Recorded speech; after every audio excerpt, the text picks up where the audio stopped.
Subscribe कीजिए आरबीसीएम news channel को और प्रेस कीजिए बेल आइकन को सबसे पहले नए वीडियो की नोटिफिकेशन पाने के लिए। अब मोदी के पास एक ही ऑप्शन मुझे नजर आता है, वो ये कि पाकिस्तान के खिलाफ ये कोई लिमिटेड वॉर करने की कोशिश करे कि और कुछ एरिया हमारा कैप्चर करे या हमें नुकसान पहुंचाए या हम पर मिसाइल स्ट्राइक करे,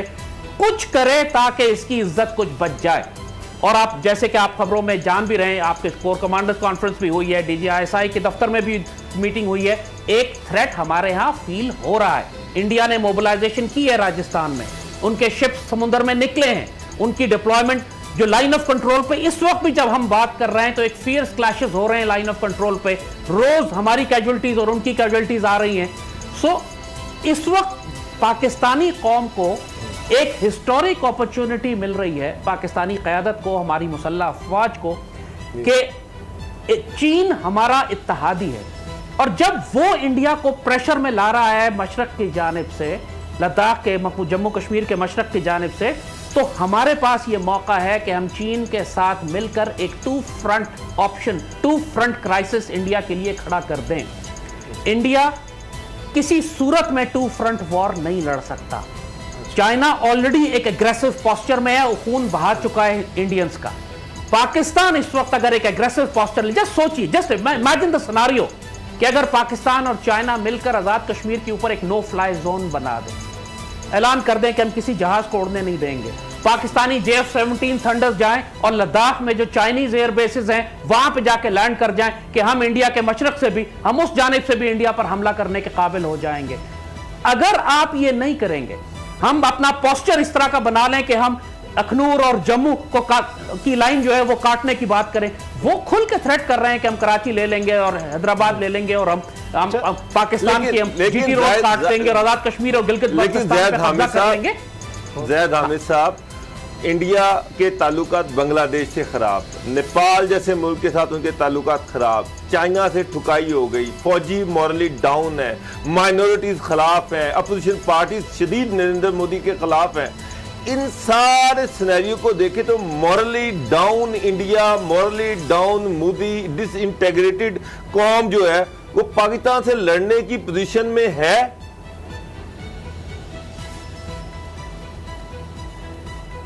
देखिए, अब आप ये सवाल लॉजिकल है आपका कि क्या वो पाकिस्तान से लड़ने की पोजीशन में है या नहीं, मगर बात यह है कि मोदी को आप लॉजिकली जज नहीं कर सकते। वो बावला है, ही इज अनप्रेडिक्टेबल। जब एक आदमी रैबिड होता है, इंसेन होता है, तो उसको क्या मोदी ने जो कुछ अब तक किया है, आप उसमें कोई भी चीज प्रेडिक्ट कर सकते हैं कि कोई सेन आदमी करेगा? तो कोई नॉर्मल आदमी ऐसे करेगा? पूरे इंडिया में 130 अरब की आबादी में एक लॉकडाउन लगा दिया, कश्मीर पर जिस तरह एथनिक वायलेंस, रिलीजियस वायलेंस जिस तरह हो रहा है, NCC, पूरे इंडिया को जिस तरह तबाह बर्बाद उसने किया है, क्या कोई नॉर्मल आदमी, सेन आदमी इस तरह कर सकता है? So I would very strongly advise, क्योंकि मोदी के पास अब सिर्फ दो ऑप्शन है, जैसे मैंने कहा, या तो उसकी तख्ता जाएगा, उसकी हुकूमत जाएगी, उसका तख्त उलट जाएगा, या वो फौरन कुछ करे। अब उसके पास रिवर्स करने का और कोई ऑप्शन है नहीं। वो कश्मीर का स्टेटस जो उसने तब्दील किया है 5 अगस्त के बाद, उसको रिवर्स नहीं कर सकता, उसको आगे ही जाना है और ही हैज नो ऑप्शन सिवाय इसके कि वो पाकिस्तान के खिलाफ कुछ गेन्स करने की कोशिश करे। क्या कैलकुलेट करके करेगा, उसके ख्याल में हम क्या रिस्पॉन्स देंगे, क्या वो समझता है जंग लिमिटेड रहेगी, ये सारी चीजें वो कैलकुलेट नहीं कर रहा है। इसमें अमेरिका का क्या रोल होगा? क्योंकि ग्लोबल टाइम्स जो उनका अखबार है चाइना का, वो ये कह रहा है कि दो चीजें बड़ी गलत सोच रहा है भारत। एक तो ये कि भारतीय अपने आप को बताते हैं, अपनी कौम को मीडिया के थ्रू, वॉर मॉन्गरिंग के थ्रू, कि जी भारतीय फौज ज्यादा ताकतवर है। दूसरा ये कि जी ये इस वक्त हालात ऐसे हैं कि चीन जवाब नहीं देगा और मुश्किल में है, ग्लोबली वो आइसोलेटेड है, तो हम ये कुछ चढ़ाई कर दें, अमेरिका हमारी बैक पर आ जाएगा, अमेरिका हमारा साथ देगा, समुद्रों में वो जहाज ला चुका है चाइना काउंटर करने के लिए। ताइवान की बात भी आपसे कोई ढकी छुपी नहीं, आप मुझसे बहुत ज्यादा बेहतर समझते हैं। तो ये अमेरिका का फैक्टर कितना अहम है इस सूरत हाल में?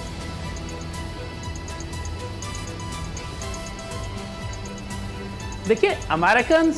लद्दाख में किसी किस्म की कोई सपोर्ट इंडियंस को नहीं देंगे।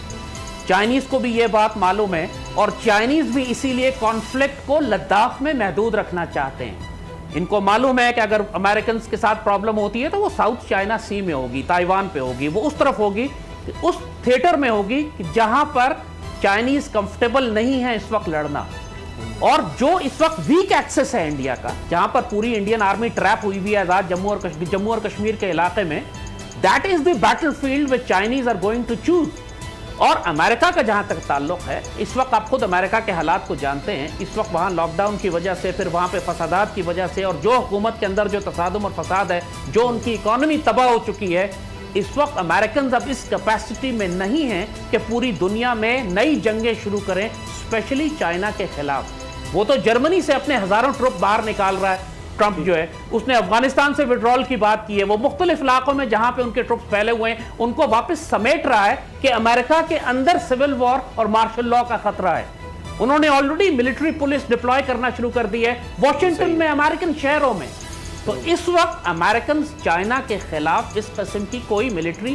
कैंपेन कर ही नहीं सकते, और यही देखकर चाइना ने इस वक्त एग्रेसिव पोस्चर लिया है लद्दाख में। ठीक, लेकिन ज़ैद अहमद साहब, अगर मोदी फ्रस्ट्रेशन में कोई मिस एडवेंचर करता है, या आप इसको कह लें एडवेंचर करता है पाकिस्तान के खिलाफ, तो आप क्या सिनेरियो देखते हैं? देखिए, हमारे पास तो अब खोने के लिए कुछ नहीं है, जो हालात है वो आपके सामने है। कौम यूनिफाइड भी हो सकती है, एक भी हो सकती है। देखिए, ये मुझे जाती तौर पर, मैं आपसे बिल्कुल साफ बात कर रहा हूं, मुझे जाती तौर पर कोई शुबा नहीं है कि मोदी पाकिस्तान के खिलाफ ही एक एडवेंचर करेगा उसके पास, और अगर नहीं करता तो फिर मोदी सरवाइव नहीं करेगा इंडिया में। लिहाजा अब एक लास्ट डिच उसने वॉर पाकिस्तान के साथ शुरू करनी है, और इसके लिए वो ऑलरेडी डिप्लॉयड हैं, वो तैयार हैं। वो ये समझते हैं कि अगर एक इंटेंस प्रेशर के साथ पाकिस्तान के खिलाफ आए तो वो हमारे अंदर कुछ किलोमीटर घुस भी जाएंगे, कुछ इलाके भी ले लेंगे, और फिर वो इस काबिल होंगे कि वो चाइना से और पाकिस्तान से नेगोशिएट करें और अपनी क्रेडिबिलिटी को में बात की कि कल जो डीजी जो आईएसए के हेडक्वार्टर में जो इजलास हुआ और फौरन जो वजारत खारजा में इजलास हुआ, आपको भी इतलात होंगी कि हमारे इदारों के पास ये जो इनके जो अज़ाइम है वो तो इतलात पहुंच चुकी है। तो जिस तरह पहले अभिनंदन का भी उन्होंने वाकया देखा, जाली सर्जिकल घर में घुस के मारने के भी वाकयात हुए, तो अभी भी दांत जिस तरह इनके पहले भी कटे, अब तो लाठियों और पत्थरों से, तो मेरा ख्याल अब फिर इनकी मजीद दुर्गति बन सकती है। कोई कामयाबी नजर तो नहीं आती, जिस तरह मोदी ने पहले भी मार खाई है जगह जगह पे। जी जैसा, देखिए, एक बात जहन में रखिएगा कि हमने फरवरी में जो कुछ इनके साथ किया था, अब इंडिया उस गलती को दोबारा नहीं दोहराएगा। वो एग्जैक्ट वो सिनेरियो नहीं बिल्ड करेगा कि अपने जहाज सीधे सीधे भेज दे और हम उसको मार के गिरा लें और एक और अभिनंदन हमारे पास आ जाए। हमारा दुश्मन बहुत कमीना दुश्मन है, याद रखिएगा, और इसको समझने के लिए 1971 और मशरकी पाकिस्तान के सानहे को हमेशा सामने रखा करें।